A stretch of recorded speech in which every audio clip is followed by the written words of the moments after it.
Hello guys, welcome to this amazing video. Yes, we're looking at the transfer moves and done deals in January. Yes, for the big, should I say, traditional big four or traditional big six. Then we also talk about some little players that went to some important and unimportant clubs. Yes, you get the information. Some that left, some that joined in this January transfer window, because the window have ended. Yes, the window ended 2nd of February.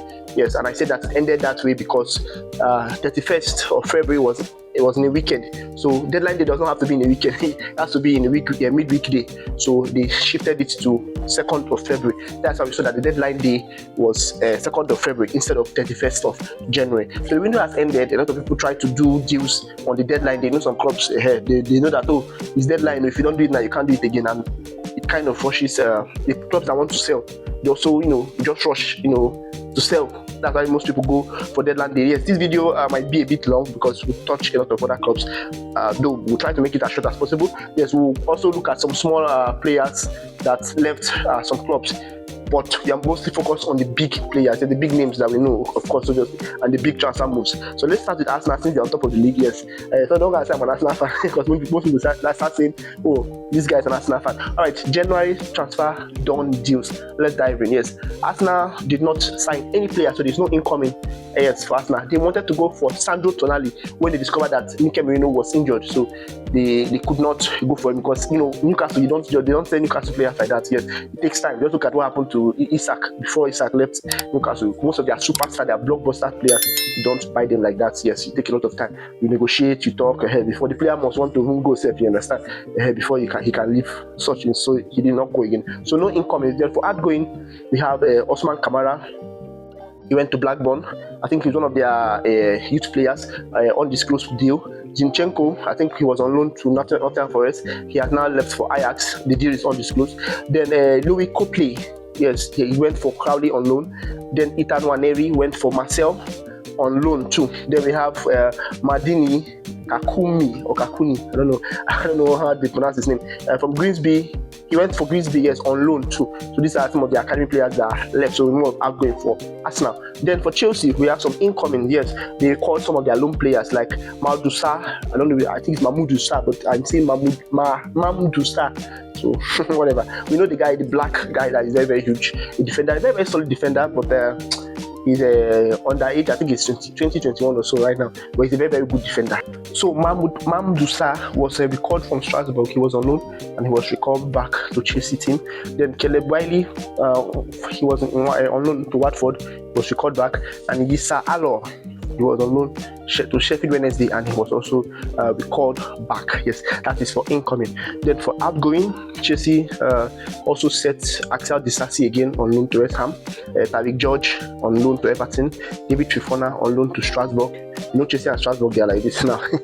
Yes, they are. I think Chelsea did a good job, collaborating with Strasbourg because they have a lot of players.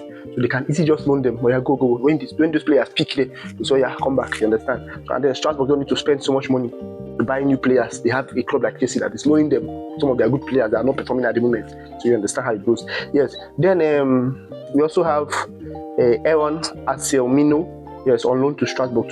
Strasbourg wanted to buy the player directly, but Chelsea say the player is very, very important to them. Yes. So then some other small players like Yaya Idrissi. Yes, AC Milan, the deal is undisclosed. That one has been sold. Then Frankie Ronham, Ipswich Town, that one is on loan. Leo Castledine to Middlesbrough, undisclosed. We have Facundo Buonanotte. Brighton has recalled Facundo Buonanotte on loan from Chelsea, so he has gone back. Then finally, Raheem Sterling has been released. Finally. Chelsea were weighing that guy, so they had to pay him off, I think, to release him, which is very, very sad. Yes, very sad how his career is ending. So he's not a free agent, and I don't think anybody wants him because of the way he's playing. And his last game, his last loan spell at Arsenal was not very, very fruitful. He didn't achieve anything there. So I don't think they are team that are looking for him. Yes, so it's a sad one to take, but it is what it is. Then Crystal Palace, yes, one of the teams that really, really went for the market. They bought Brennan Johnson from Tottenham Hotspur for £5 million. They got Evan Gusans from Aston Villa on loan. Then they also got Jogan Strand Larsen from Wolves for £48 million. Remember when this guy wanted to go for around 50-something million pounds? Yes, to Newcastle in the summer. Now he has reduced to £48 million, which is also impressive. But the only problem there is that they bought this guy in the hopes that Mateta will go to AC Milan. Mateta went to AC Milan and failed the medical. Yes, he failed his medicals at AC Milan, so the deal was cancelled. So Mateta is now back. So they now have Mateta and Strand Larsen in Crystal Palace. So a very, very good one. So there are senior players that are, the only senior player that is out there is McGay. So we are not going to talk about other small players that went on loan and came in. Yes. Then Fulham, very, very impressive signing for Fulham. Fulham got Adama Traore. No, Fulham sent off Adama Traore, yes, to West Ham. The deal was undisclosed. They didn't really give us the full details of the transfer.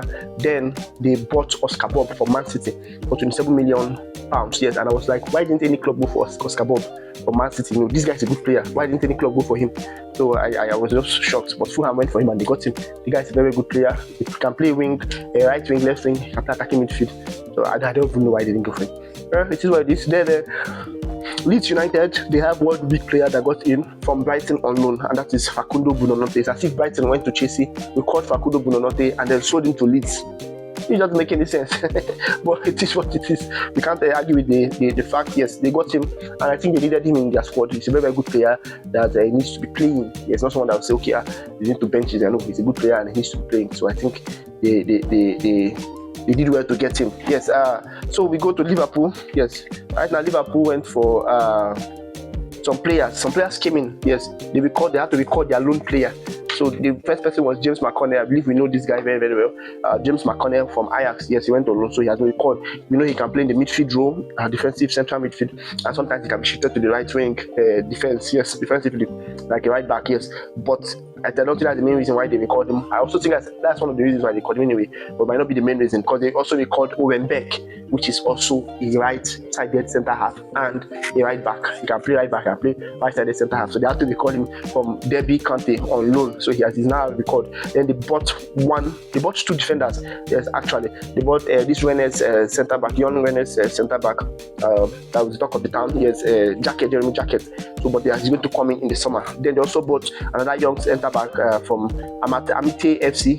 The price was undisclosed. Yes, Mo Tala Ndiaye. They bought the guy, a black player, very, very impressive. I think he's Senegalese, very, very impressive player. Yes. Then people they let Callum Scanlon go on loan to Cardiff. James Norris he has been sold finally to Shelbourne. Deal was undisclosed. Then James Balagizi to Forest Green on loan. Yes. So then we talk about Man City. Man City made a very, very good. I don't know. Man City, these people, I think they are one of the teams that spent the most in the January transfer window. I think that they are one of the teams. Yes. Them again. They start talk about spending. Yes, especially net spending. They spent the most, I think so, because they bought Semenyo from Bournemouth for £64 million. They brought back Max Allen from Watford. He went on loan, so they recalled him. Then McGahey from Crystal Palace for £20 million plus other small fees. Then they let Calvin Phillips go on loan to Sheffield United. I think that guy, they should just sell that guy. Like, I don't understand. If they don't want him, sell him, because Calvin Phillips have been suffering since he came to Man City. One loan to the other. We just saw him play one season, and they decided that's the wrong buy. So right now he's loaning. They loan him for fun. So Stefan Ortega have gone to Nottingham Forest for £500,000 pounds. Yes, £500,000, £500,000. The Nottingham Forest have bought the goalkeeper. So let's see how he's going to progress there. Then Oscar Bob, yes, has also left Man City to Fulham, as I said. Then Manchester United, very, very impressive side. They've been doing well. They recalled Toby Collier back from West Brom, who was on loan, and also Harry Amaz back to Sheffield. He was on loan on Sheffield Wednesday, so they recalled him back. Then out, they loaned Harry Amaz again to Norwich on ahead, so they had to call him, then loan him back.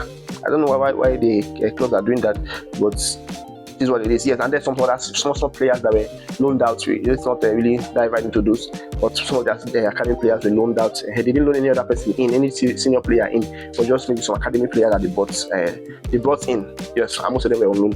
There are no senior player left or joined Manchester United. Then let's talk about Spurs. Spurs is another club that did an impressive couple of transfers too. Yes, Conor Gallagher from ATM for £34 million. Yes, he also a midfielder also. But I feel that Tottenham, I don't know what's wrong with them. They always have this injury problem. Every little time you check Tottenham Hotspur, they will have at least 8 players injured. At least. I don't know what is wrong with them.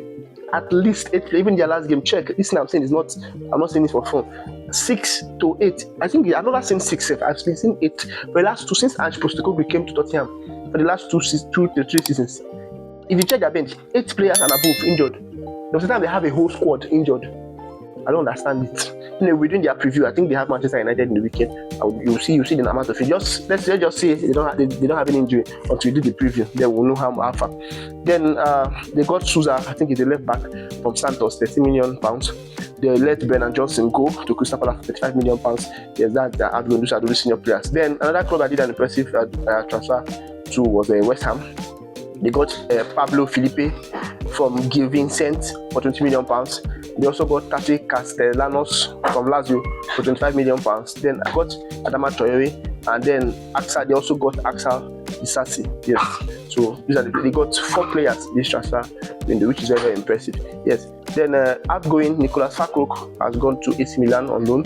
Then Luis Guilhem has gone to Sporting for a fee of £17.5 million. Lucas Paqueta has gone to Flamengo, yes, for £36.5 million.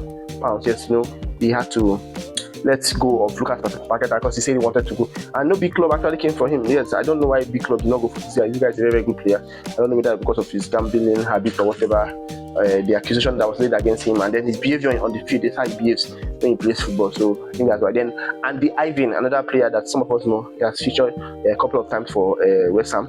He left for Sparta Prague for an undisclosed deal. So I think that's that for that. That's all we have here for now. Yes, the other deals that happened in the transfer window, but most of them are not really major deals. So we just focus on the major deals. The other club, Bournemouth, got some players, but not big players. They got some replacements, and we don't want to talk about those ones because the video will be extra long. So we just focus on the ones that are going to be affecting our league. So that's that for that. Thank you very much, guys, for watching. Do have a great day, and I'll see you in the next one. We're doing a game preview very soon, and I hope to see you in those previews. Do have a great day. Don't forget to hit the like button, subscribe, comment, let me know what you think, and comment for other big players that I might have forgotten. Yes, do leave them in the comment section so that people can also see them in case I forget to mention them. And I'll see you in the next one. Bye.